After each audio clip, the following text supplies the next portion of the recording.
कहानी की शुरुआत होती है एक छोटे से गांव में, जहां एक गरीब किसान रामू अपनी पत्नी सीता और 2 बच्चों के साथ रहता था।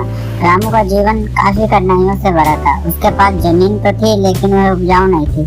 कई बार बारिश समय पर नहीं होती तो कभी फसल कीटों से नष्ट हो जाती। दिन रात मेहनत करने के बावजूद रामू की आर्थिक स्थिति सुधर नहीं पाती। एक बार गांव में भयंकर सूखा पड़ा। बारिश न होने के कारण फसलें सूख गईं और रामू के पास खाने के लिए भी अनाज नहीं बचा।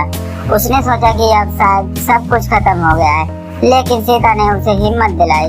हार नहीं मान सकते हम रामू, भगवान ने हमें मेहनत करने का अवसर दिया है, तो हमें मेहनत करते रहना चाहिए। रामू ने हार न मानने का फैसला किया। उसने अपनी गाय बेचकर कुछ पैसे जुटाए और वह पैसे बचाकर छोटे मोटे काम करने लगा।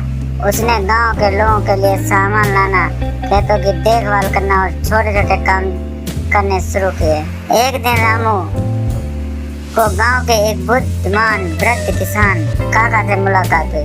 काका खेती के बारे में बताया और उसे कैसे कम खर्च में अधिक उपज हासिल की जा सकती है। रामू ने काका की बातों को ध्यान से सुना और उनके निर्देशों का पालन करना शुरू किया। उसने जैविक खेती के तरीके को अपनाया और थोड़ी सी जमीन पर नई फसल उगानी शुरू की। धीरे धीरे उसने एकदम से हरी भरी फसल उगाना शुरू कर दिया और उसकी जमीन में हरी हरी फसल। और रामू धीरे धीरे एक गरीब आदमी से एक अमीर आदमी बन गया। कहते हैं मेहनत का फल मीठा होता है। मेरे चैनल करें, कमेंट करें, फॉलो करें।